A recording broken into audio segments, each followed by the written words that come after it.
नमस्कार, जय हिंद दोस्तों। आज का प्रश्न हिंदी पेडागाजी से है, जो सीटेट के लिए बहुत महत्वपूर्ण है। तो वीडियो देखने के लिए चैनल को लाइक और शेयर करें तथा जो लोग सब्सक्राइब न किए हैं सब्सक्राइब कर लें। तो आइए चलते हैं प्रश्न की ओर। तो देखते हैं प्रश्न संख्या 8। 8 से शुरू करते हैं, 7 तक कल हो गया था। उच्च प्राथमिक स्तर पर हिंदी भाषा शिक्षण का एक सर्वाधिक महत्वपूर्ण उद्देश्य है। ऑप्शन ए,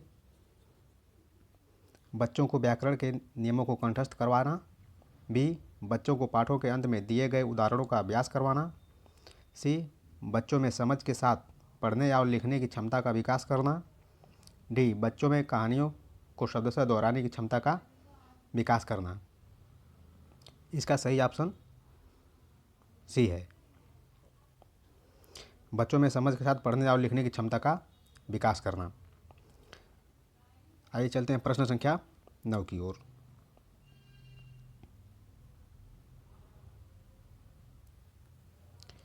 भाषा सीखने में सबसे बड़ा बाधक तत्व हो सकता है। ऑप्शन ए, भाषाई उपयोग के अवसर। बी, इकाई परीक्षण। सी, भाषा में आकलन। डी, पाठ्यपुस्तक। तो भाषा सीखने में सबसे बड़ा बाधक तत्व कौन सा है? इसका सही उत्तर है ऑप्शन सी, भाषा में आकलन। आइए चलते हैं प्रश्न संख्या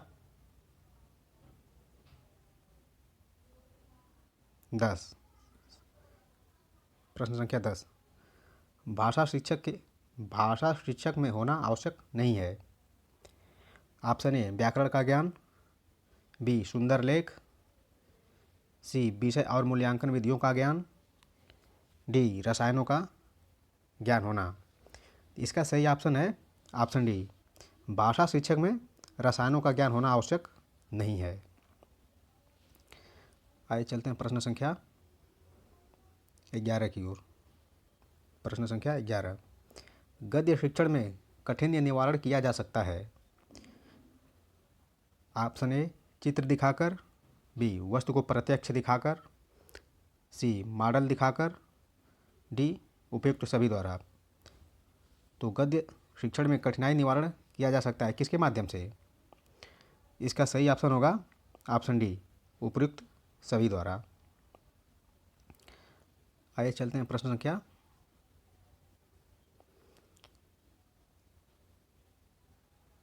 संख्या 12, प्राथमिक स्तर पर कविता शिक्षण उपयोगी नहीं होगा। इसमें नहीं होगा, इस पर विशेष ध्यान दीजिएगा। ऑप्शन ए, जिसे छात्र सरलता से समझ सकें। बी, जो कविताएं छात्रों को सृजनशीलता को बढ़ाने वाली हो। सी, जो कविताएं अंतर्राष्ट्रीय वादों से संबंधित हो। डी, जिनमें नीति, हास्य, वीरता, देशभक्ति जैसी भावनाएं निहित हों। तो इसका सही उत्तर है, प्राथमिक स्तर पर कविता शिक्षण उपयोगी नहीं होगा। ऑप्शन सी, जो कविताएं अंतर्राष्ट्रीय वादों से संबंधित हों। इसका ऑप्शन ये सही है, ये नहीं होगा। आइए चलते हैं प्रश्न संख्या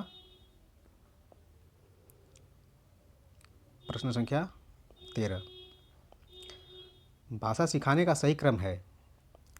ऑप्शन ए, बोलना, श्रवण करना, पढ़ना, लिखना। बी, श्रवण करना, बोलना, पढ़ना, लिखना। ऑप्शन सी, बोलना, पढ़ना, श्रवण करना, लिखना। ऑप्शन डी, श्रवण करना, पढ़ना, बोलना, लिखना। तो इसका सही ऑप्शन होगा ऑप्शन बी, श्रवण करना, मतलब सुनना, बोलना, पढ़ना, लिखना। इसको इस तरह लिख सकते हैं याद करने के लिए, सुबोपली, मतलब सु से सुनना, बो से बोलना, प से पढ़ना, ले से लिखना। इसका यही क्रम होता है। तो आइए चलते हैं प्रश्न संख्या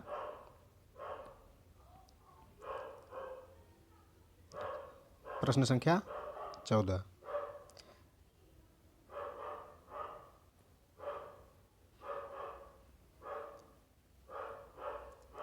8वीं कक्षा के बच्चों के भाषा आकलन के लिए आप किसे सबसे कम महत्वपूर्ण मानते हैं?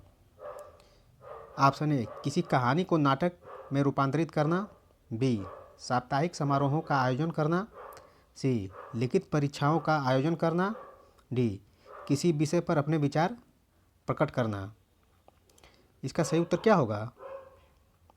इसका सही उत्तर है ऑप्शन बी साहित्यिक समारोहों का आयोजन करना।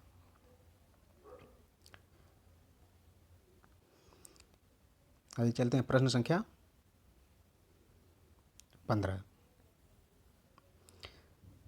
रूपा बड़े समूह के सामने अपनी बात कहते समय अटकती है। एक शिक्षक के रूप में आप उसकी सहायता कैसे करेंगे? ऑप्शन ए प्रारंभ में छोटे छोटे समूहों में बात करने के भरपूर अवसर देंगे,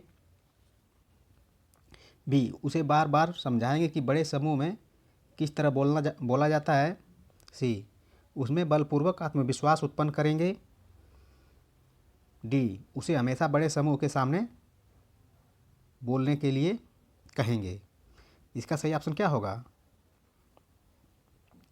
इसका सही ऑप्शन ये है प्रारंभ में छोटे छोटे समूहों में बात करने के भरपूर अवसर देंगे। आइए चलते हैं प्रश्न संख्या 16। प्रश्न संख्या 16। भाषा शिक्षण के अंतर्गत वर्तनी संबंधी त्रुटियों का निवारण करना चाहिए। ऑप्शन ए वर्तनी का शुद्ध उच्चारण एवं लेखन अभ्यास करवाकर, बी त्रुटियों का प्रकार गिनाकर, सी वर्तनी के बारे में कुछ बातें बताकर, डी त्रुटियों की उपेक्षा करके। इसका सही उत्तर है ऑप्शन ए वर्तनी का शुद्ध उच्चारण एवं लेखन का अभ्यास कराकर भाषा शिक्षण के अंतर्गत आने वाली त्रुटियों का निवारण किया जा सकता है। चलते हैं प्रश्न संख्या 17।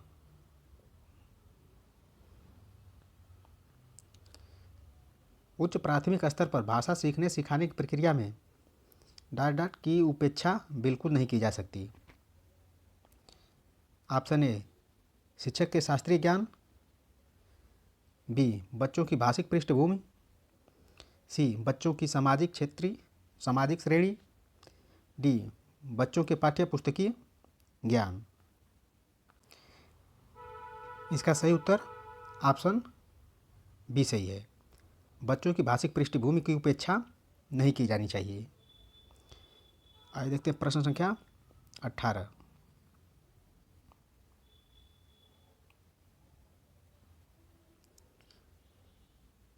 वर्णों के उस समूह को जिससे कोई निश्चित अर्थ निकलता हो